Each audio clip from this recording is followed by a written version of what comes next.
ಎಲ್ರಿಗೂ ನಮಸ್ಕಾರ. Welcome to Puneetha Chakravarthi's vlogs. ನಮ್ಮ ಯೂಟ್ಯೂಬ್ ಚಾನಲ್ಗೆ ಸಬ್ಸ್ಕ್ರೈಬ್ ಆಗಿಲ್ಲ ಅಂದರೆ ಸಬ್ಸ್ಕ್ರೈಬ್ ಆಗಿ, ಪಕ್ಕದಲ್ಲೇ ಇರೋ ಬೆಲ್ ಐಕನ್ನ ಕ್ಲಿಕ್ ಮಾಡಿ, ಲೈಕ್ ಮಾಡಿ, ಶೇರ್ ಮಾಡಿ, ಕಮೆಂಟ್ ಮಾಡಿ, ನಮ್ಮ ಚಾನಲ್ನ ಸಪೋರ್ಟ್ ಮಾಡಿ. ನಮ್ಮ ಹಾಸನಲ್ಲಿ ಈ ಪ್ರೋಗ್ರಾಮ್ ನಡೆದಿದ್ದು ಭಾನುವಾರ 4ನೇ ತಾರೀಕು ಬೆಳಗ್ಗೆ 11 ಗಂಟೆಗೆ ಬಾಲಕಿಯರ ವಿಭಜಿತ ಸರ್ಕಾರಿ ಕಾಲೇಜ್ ಆವರಣದಲ್ಲಿ ಈ ಪ್ರೋಗ್ರಾಮ್ನ ಅರೇಂಜ್ ಮಾಡಿದರು. ಜಿ ಗ್ಯಾರಂಟಿ ನ್ಯೂಸ್ @6 ವತಿಯಿಂದ ರಾಜ್ಯ ಮಟ್ಟದ ರಂಗೋಲಿ ಸ್ಪರ್ಧೆಯನ್ನು ಆಯೋಜಿಸಲಾಗಿತ್ತು. ಇದೇ ಮೊದಲನೇ ಬಾರಿ ಮಾಧ್ಯಮದವರು ರಾಜ್ಯ ಮಟ್ಟದ ರಂಗೋಲಿ ಸ್ಪರ್ಧೆನ ಏರ್ಪಡಿಸಿರೋದು. ಕರ್ನಾಟಕದ ಎಲ್ಲ ಜಿಲ್ಲೆಗಳಲ್ಲೂ ಜಿ ಗ್ಯಾರಂಟಿ ನ್ಯೂಸ್ ಅವರು ಈ ಪ್ರೋಗ್ರಾಮ್ನ ಅರೇಂಜ್ ಮಾಡಿದ್ದಾರೆ. ರಂಗೋಲಿ ಹಬ್ಬ 2026. ಇಲ್ಲಿ ಇವಾಗ ಮಾಡ್ತಾ ಇರೋ ಕಾಂಪಿಟೇಷನ್ ಬಂದು ಜಿಲ್ಲಾ ಮಟ್ಟದಾಗಿರುತ್ತೆ. ಈ ಜಿಲ್ಲಾ ಮಟ್ಟದ ಕಾಂಪಿಟೇಷನಲ್ಲಿ ಫಸ್ಟ್ ಪ್ರೈಸು ಮತ್ತು ಸೆಕೆಂಡ್ ಪ್ರೈಸ್ ಯಾರು ತಗೊಳ್ತಾರೆ ಅವರು ನೆಕ್ಸ್ಟು ರಾಜ್ಯ ಮಟ್ಟದ ಕಾಂಪಿಟೇಷನ್ಗೆ ಸೆಲೆಕ್ಟ್ ಆಗ್ತಾರೆ.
ಮಹಾನಗರ ಪಾಲಿಕೆಯ ಇಂಜಿನಿಯರ್ ಶ್ರೀಮತಿ ಕವಿತಾ ಮೇಡಮ್ ಅವರು ರಂಗೋಲಿ ಹಬ್ಬ ಪ್ರೋಗ್ರಾಮ್ನ ಚಾಲನೆ ಮಾಡಿದರು.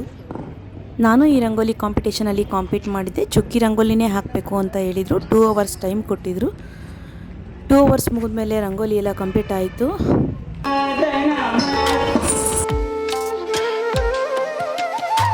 ರಂಗೋಲಿ ಬಿಡುವಾಗ ನಮ್ಮ ಮನಸ್ಸು ಪೂರ್ತಿ ಸಂಪೂರ್ಣವಾಗಿ ಆ ರಂಗೋಲಿ ಮೇಲೆ ಮಗ್ನರಾಗಿರೋದ್ರಿಂದ ನಮಗೆ ಬೇರೆ ಯಾವುದೇ ಆಲೋಚನೆಗಳು, ಕೆಟ್ಟ ಆಲೋಚನೆ ಆಗಲಿ ಆ ಥರ ಬರೋದಿಲ್ಲ. ಅದು ಒಂದು ನಮ್ಮ ಆರೋಗ್ಯಕ್ಕೆ ಒಳ್ಳೆಯ ಉಪಯೋಗ ಆಗುತ್ತೆ.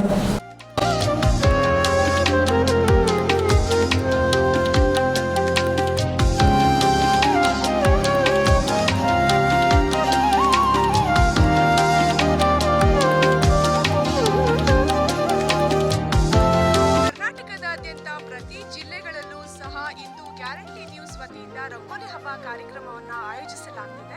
ಇಲ್ಲಿ ಪಾರ್ಟಿಸಿಪೇಟ್ ಮಾಡ್ತಿರುವಂತಹ ಪ್ರತಿ ಸ್ಪರ್ಧಿಗಳ ಒಪಿನಿಯನ್ ನ ಕೇಳೋಣ. ಇದರಿಂದ ಎಲ್ಲರಿಗೂ ಯೂಸ್ ಆಗುತ್ತೆ ಅಲ್ವಾ? ಅವ್ರವ್ರ ಪ್ರತಿಭೆ ನಾವು ತೋರಿಸ್ಕೊಬೋದು. ಸಂಸ್ಕೃತಿ ಸಂಪ್ರದಾಯಗಳನ್ನ ಎತ್ತಿ ಹಿಡಿಯತಕ್ಕಂತಹ ಇಂಥ ರಂಗೋಲಿ ಸ್ಪರ್ಧೆಯನ್ನ ಗ್ಯಾರಂಟಿ ನ್ಯೂಸ್ ಅವರು ಆಯೋಜನೆ ಮಾಡಿರೋದು ನನಗೆ ತುಂಬಾ ಖುಷಿ ಅನಿಸ್ತಾ ಇದೆ, ಖುಷಿ ಆಗ್ತಿದೆ. ಬೇರೆ ಬೇರೆ ಚಾನೆಲ್ಗಳೆಲ್ಲ ರಿಯಾಲಿಟಿ ಶೋಗಳನ್ನ ತುಂಬ ಮಾಡಿದ್ದಾರೆ. ಬಟ್ ಮಹಿಳೆಯರಿಗೋಸ್ಕರ ರಂಗೋಲಿ ಸ್ಪರ್ಧೆನ ಇದೇ ಪ್ರಪ್ರಥಮ ಬಾರಿಗೆ ಆಯೋಜಿಸಿರೋದ್ರಿಂದ ಗ್ಯಾರಂಟಿ ನ್ಯೂಸ್ ಅವ್ರಿಗೆ ನಮ್ಮ ಕಡೆಯಿಂದ ನಾವು ಅಭಿನಂದನೆಗಳನ್ನ ಸಲ್ಲಿಸ್ತೀವಿ. ಹಳೆ ಬರೋರಿಗೆ ಒಂದು ತೋರಿಸೋದಕ್ಕೆ ಸ್ಟೇಜ್ ಸಿಕ್ತಂಗಾಯಿತು. ಕಲ್ತ್ರೆ ನನ್ನ ಮಗಳಿಗೆ ಒಂದು ಇನ್ಸ್ಪಿರೆನ್ಸ್ ಆಗುತ್ತೆ. ಈ ಥರ ಎಲ್ಲ ಪಾರ್ಟಿಸಿಪೇಟ್ ಮಾಡಿದ್ರೆ ಮಕ್ಕಳಿಗೆ ಒಂದು ಇನ್ಸ್ಪೈರ್, ನಾವು ಎಲ್ಲದಕ್ಕೂ ಪಾರ್ಟಿಸಿಪೇಟ್ ಮಾಡಬೇಕು. ಸದಾ ನೋಡ್ತಾ ಇರಿ ಗ್ಯಾರಂಟಿ ನ್ಯೂಸ್. ಸುದ್ದಿ ಖಚಿತ, ನ್ಯಾಯ ನಿಶ್ಚಿತ.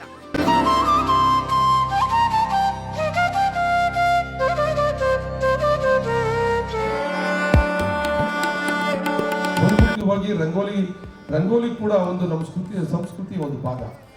ನಾವೇನಾದ್ರೂ ಇವತ್ತು ರಂಗೋಲಿ ಹಾಕೋದು ಕಡಿಮೆ ಆಯ್ತು, ನಮ್ಮ ಮಕ್ಕಳಿಗೆ ಅದ್ರ ಬಗ್ಗೆ ಗೊತ್ತೇ ಆಗಲ್ಲ. ನಮ್ಮ ಸಂಸ್ಕಾರವನ್ನ ಮುಂದಿನ ಪೀಳಿಗೆಗೆ ಪರಿಚಯಿಸಿಕೊಡೋಂಥದ್ದು ಮತ್ತೆ ಮುಂದಿನ ಪೀಳಿಗೆಗೆ ಉಳಿಸ್ಬೇಕಾಗಿರ್ತಕ್ಕಂಥದ್ದು ಕೂಡ ನಮ್ಮ ಜವಾಬ್ದಾರಿ ಇದೆ. ಈ ನಿಟ್ಟಿನಲ್ಲಿ ಇವತ್ತು ಗ್ಯಾರಂಟಿ ನ್ಯೂಸ್ ಮತ್ತೆ @6 ಅಂತಕ್ಕಂಥವರ ಪ್ರಾಯೋಜಕತ್ವದಲ್ಲಿ ಉತ್ತಮವಾದ ಕಾರ್ಯಕ್ರಮವನ್ನು ಮಾಡಿದ್ದಾರೆ. ನಾವು ಮೊದಲು ಪ್ರಾಣಿಗಳಿಗೆ ಆಹಾರ ಕೊಡ್ತೀವಿ, ಸೂಕ್ಷ್ಮ ಜೀವಿಗಳಿಗೂ ಆಹಾರ ಕೊಡಬೇಕು ಅನ್ನೋದು ಶಾಸ್ತ್ರ ಮತ್ತು ಸಂಪ್ರದಾಯದ ಮೂಲ ತತ್ವ.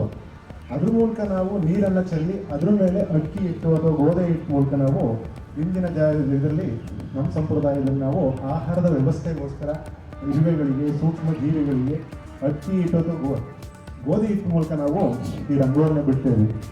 ಯಾವ ಮಹಿಳೆಯರಲ್ಲಿ ತಾಳ್ಮೆ ಹೆಚ್ಚಿರುತ್ತೆ ಆ ಮಹಿಳೆಯರಿಗೆ ಮಾತ್ರನೇ ಈ ರಂಗೋಲಿಯನ್ನು ಬಿಡ್ಸೋಕ್ಕೆ ಸಾಧ್ಯ ಆಗುತ್ತೆ. ಪ್ರತಿಯೊಬ್ಬರಿಗೂ ರಂಗೋಲಿ ಹಾಕೋಕ್ಕೆ ಬರ್ತಕ್ಕಂಥಕ್ಕೆ ಅವಕಾಶ ಸಿಗಲ್ಲ, ಸಿಕ್ಕಿದ್ದನ್ನ ಬಯಸೋಕ್ಕೆ ಧೈರ್ಯ ಇರಲ್ಲ. ನಾನು ಹೋಗ್ತೀನಿ ಅಂತ ಮನೇಲಿ ಹೇಳಲ್ಲ, ಆದರೆ ನಾವು ಸಿಕ್ಕ ಅವಕಾಶನ ಬಳಸಬೇಕು. ನಾವು ಮನೆಯಿಂದ ರಂಗೋಲಿ ಹಾಕೋದು ಎಲ್ಲರೂ ಹಾಕ್ತಾರೆ, ಆದರೆ ಕೆಲವರಿಗೆ ಅದು ತುಂಬ ಹುಚ್ಚಿರುತ್ತೆ. ಆದರೆ ಅವರಿಗೆ ಸ್ಪೇಸ್ ಸಿಕ್ಕಿರಲ್ಲ. ಇದು ಅವಕಾಶನ ಅವ್ರು ಉಪಯೋಗಿಸ್ಕೊಳ್ಳೇಬೇಕು. ನಮ್ಮ ಈ ಒಂದು ಗ್ಯಾರಂಟಿ ನ್ಯೂಸ್ ಮತ್ತು ಹ್ಯಾಡ್ 6 ಅರ್ಪಿಸಿರ್ತಕ್ಕಂಥ ರಂಗೋಲಿ ಹಬ್ಬನ ಒಂದು ವಿಶೇಷವಾಗಿ ಮಾಡಿದ್ದಾರೆ. ಏನಪ್ಪ ಅಂತಂದರೆ ನಮ್ಮ ಭಾರತೀಯ ಸಂಸ್ಕೃತಿಯಲ್ಲಿ ನಮ್ಮ ಸನಾತನ ಹಿಂದೂ ಧರ್ಮದ ಪ್ರಕಾರ ಈ ರಂಗೋಲಿ ಇಲ್ದನೇ ಯಾವುದೇ ಶುಭ ಕಾರ್ಯಗಳು ಪ್ರಾರಂಭ ಆಗದೇ ಇಲ್ಲ.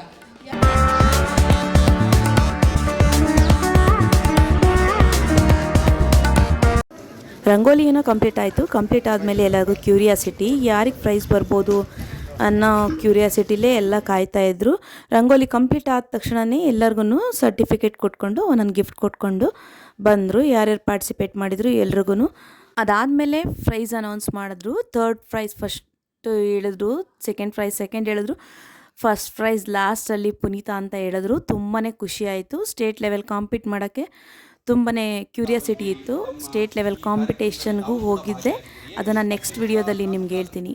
ಈ ರಂಗೋಲಿ ಕಾಂಪಿಟೇಷನ್ಗೆ ಡಾಟೆಡ್ ರಂಗೋಲಿನೇ ಹಾಕಬೇಕು ಮತ್ತು ಸಂಕ್ರಾಂತಿ ಹಬ್ಬದ ಪ್ರಯುಕ್ತನೇ ರಂಗೋಲಿ ಹಾಕ್ತಾ ಇರೋದು ಅಂತ ಹೇಳಿದರು. ಅದೇ ರೀತಿ ನನ್ನ ರಂಗೋಲಿ ಇತ್ತು. ನನ್ನ ರಂಗೋಲಿ ನೋಡಿ ಎಲ್ಲ ತುಂಬ ಚೆನ್ನಾಗಿತ್ತು ಅಂತ ಹೇಳಿದ್ರು. ಅದನ್ನು ಕೇಳಿ ನನಗೂ ತುಂಬಾ ಖುಷಿ ಆಯಿತು. ನನಗೆ ಪ್ರೈಸ್ ಬರಬೇಕು ಅಂತ ನನ್ನ ಮಗ ಮತ್ತು ಮನೆಯವರೆಲ್ಲ ಕಾಯ್ತಾಯಿದ್ರು. ಅದೇ ರೀತಿ ಪ್ರೈಸ್ ಬಂದ ತಕ್ಷಣ ನನ್ನ ಮಗಂಗಂತೂ ತುಂಬಾ ಖುಷಿ ಆಯಿತು. ನಮ್ಮ ಮನೆಯವ್ರಿಗೆಲ್ಲರಿಗೂ ಖುಷಿ ಆಯಿತು. ನಾನು ತುಂಬ ರಂಗೋಲಿ ಕಾಂಪಿಟೇಷನ್ಸಲ್ಲಿ ಪಾರ್ಟಿಸಿಪೇಟ್ ಮಾಡಿ ಪ್ರೈಸ್ ತೊಗೊಂಡಿದ್ದೀನಿ. ಆದರೆ ಈ ಕಾಂಪಿಟೇಷನಲ್ಲಿ ವಿನ್ ಆಗಿದ್ದೀನಿ. ಈ ಕಾಂಪಿಟೇಷನಿಂದ ಸ್ಟೇಟ್ ಲೆವೆಲ್ವರೆಗೂ ಕಾಂಪೀಟ್ ಮಾಡೋದಕ್ಕೆ ಚಾನ್ಸ್ ಸಿಕ್ಕಿದ್ದಕ್ಕೆ ತುಂಬಾ ಖುಷಿ ಆಯಿತು. Thank U G guarantee news. District ಲೆವೆಲಲ್ಲಿ ಫಸ್ಟ್ ಪ್ರೈಸ್ ತೊಗೊಂಡಿದ್ದೀನಿ ನಾನು. ಅದರಿಂದ ಸ್ಟೇಟ್ ಲೆವೆಲ್ ಕಾಂಪಿಟೇಷನ್ಗೆ ಹೋಗೋದಕ್ಕೆ ನಿಮ್ಮ ಕಡೆಯಿಂದ ಒಂದು ಚಾನ್ಸ್ ಸಿಕ್ತಂಗಾಯಿತು.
ಭಗವಂತ ಒಳ್ಳೇದು ಮಾಡಲಿ ಸೂಚಿಸ್ತಾ ಇತ್ತು. ಈ ರೀತಿ ಸಾಂಪ್ರದಾಯಿಕವಾಗಿ ನಮ್ಮ ಹಿಂದೂ ಧರ್ಮದಲ್ಲಿ ಈ ರಂಗೋಲೆ ಬೆಳೀತಾ ಬಂತು ಅಂತ. ಕಸ ವಿಲೇವಾರಿ ಘಟಕದ್ದು ತುಂಬ ವರ್ಷದ ಸಮಸ್ಯೆ ಇತ್ತು ಮಳಲಿ ಅನ್ನೋ ಒಂದು ಗ್ರಾಮದಲ್ಲಿ. ತುಂಬ ಅಂದರೆ ತುಂಬ ಸಮಸ್ಯೆ ಇತ್ತು. ಅದನ್ನು ಸಕ್ಸಸ್ ಮಾಡಬೇಕಂತ ನಾನು ತುಂಬ ಟ್ರೈ ಮಾಡ್ತಾ ಇದ್ದೆ. ಯಾರ್ದು ಸಪೋರ್ಟ್ ಸಿಗ್ತಾ ಇರಲಿಲ್ಲ. ಬಟ್ ಮಂಜಣ್ಣ ಸರ್ದು ನನಗೆ ಗ್ರೇಟ್ ಸಪೋರ್ಟ್ ಸಿಕ್ತು. ಅವಾಗ ನನಗೆ ಅಂತಲ್ಲ ಎಲ್ಲ ಅಫಿಷಿಯಲ್ಸ್ಗೂ ಒಂದು ಗ್ರೇಟ್ ಸಪೋರ್ಟ್. ಇಡೀ ಸಕಲೇಶ್ಪುರದ್ದು ಏನು ಕಸ ಬಂದು ನಮ್ಮ ಒಂದು ಜಾತ್ರೆ ಮೈದಾನದಲ್ಲಿ ಸಂಗ್ರಹಣೆ ಆಗ್ತಾಯಿತ್ತು, ಅದಕ್ಕೆ ಒಂದು ಮುಕ್ತಿ ಭಾಗ್ಯ ಕೊಟ್ಟಿದ್ದಾರೆ ಅಂತಂದರೆ ಅದು ನಮ್ಮ ಮಂಜಣ್ಣ ಅಂತಲೇ ಹೇಳ್ಬೋದು. ನಾನು ಯಾವಾಗಲೂ ಯಾರೇ ಆ ಒಂದು ಕಸ ವಿಲೇವಾರಿ ಘಟಕದ ಯಾರು ಹೊಗಳುತ್ತಾ ಇದ್ದಾರೆ ಸಕ್ಸಸ್, ಫಸ್ಟು ಸರ್ ನಿಮ್ಮದೇ ನನಗೆ ನೆನಪಾಗೋದು. ಅವತ್ತು ನೀವು ತುಂಬ ಮಾರಲ್ ಸಪೋರ್ಟ್ ಕೊಟ್ರಿ. ಸೊ ಅದಕ್ಕೆ ನಾನು ಎಲ್ಲರ ಪರವಾಗಿ ಮತ್ತು ನನ್ನ ವೈಯಕ್ತಿಕವಾಗಿ ನಿಮಗೆ ಧನ್ಯವಾದಗಳು ಹೇಳ್ತೀನಿ. ಸೊ ಇನ್ನೊಂದು, ನಾನು ಬೆಳಿಗ್ಗೆ ಬಂದು ಈ ಕಾರ್ಯಕ್ರಮ ಒಂದು ಉದ್ಘಾಟನೆ ಕೂಡ ಮಾಡಿ ಹೋಗಿದ್ದೆ. ಸೊ ನನಗೆ ಈ ಕಾರ್ಯಕ್ರಮಕ್ಕೆ ನೀವು ಬಂದಿರೋದು ತುಂಬ ಖುಷಿ ಆಯಿತು. ಸೊ ಮತ್ತು ಗ್ಯಾರಂಟಿ ನ್ಯೂಸ್ ಸರ್ ಇಂಥ ಒಂದು ಇವರು ನಮ್ಮ ಆತ್ಮೀಯರು ಮಾತಾಡ್ತಾ ಇದ್ರು ರಂಗೋಲಿ ಬಗ್ಗೆ, ತುಂಬ ಚೆನ್ನಾಗಿ ನಾನು ಅಲ್ಲಿಂದ ಬರ್ತಾನೆ ಕೇಳಿಸ್ಕೊಂಡು ಬರ್ತಾ ಇದ್ದೆ. ತುಂಬ ಒಂದು ಸಾಂಸ್ಕೃತಿಕವಾಗಿ ಇದು ಸೀನಿಯರ್ ಮೋಸ್ಟ್ ಇರೋದ್ರಿಂದ ಕವಿತಾ ಮೇಡಮ್ ಅವರು ಅವರಿಗೆ ಕ್ಯಾಶ್ ಪ್ರೈಸ್ನ ಕೊಡ್ತಾವ್ರೆ. ಅಂದ್ರೆ ಅವ್ರ ಖುಷಿಯಿಂದ ಕೊಟ್ಟಿರ್ತಕ್ಕಂಥದ್ದು. ಅವರಿಗೆ ತುಂಬ ಧನ್ಯವಾದಗಳು. ಅವರ ಪ್ರೋತ್ಸಾಹ ಮತ್ತೆ ಅವರ ಸಹಕಾರಕ್ಕೆ ನಮ್ಮ ಟೀಮ್ ಹೊಯ್ಸಳ ಮತ್ತೆ ಗ್ಯಾರಂಟಿ ನ್ಯೂಸ್ ವತಿಯಿಂದ ಅವರಿಗೆ ತುಂಬ ಧನ್ಯವಾದಗಳು.